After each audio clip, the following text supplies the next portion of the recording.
அம்பலத்தை அம்பு கொண்டு அசங்கென்றால் அசங்குமோ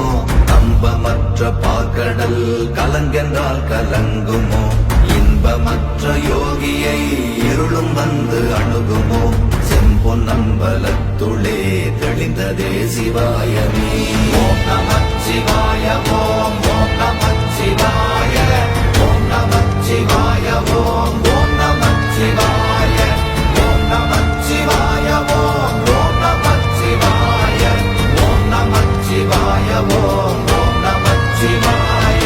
அவ்வெனும் எழுத்தினால் அகண்டம் ஏழுமாகினாய் உவ்வெனும் எழுத்தினால் உருத்தரித்து நின்றனை மவ்வெனும் எழுத்தினால் மயங்கினார்கள் வையகம் அவ்வும் உவ்வும் அவ்வுமாய் அமர்ந்ததே சிவாயமே ஓம் நமச்சிவாய ஓம்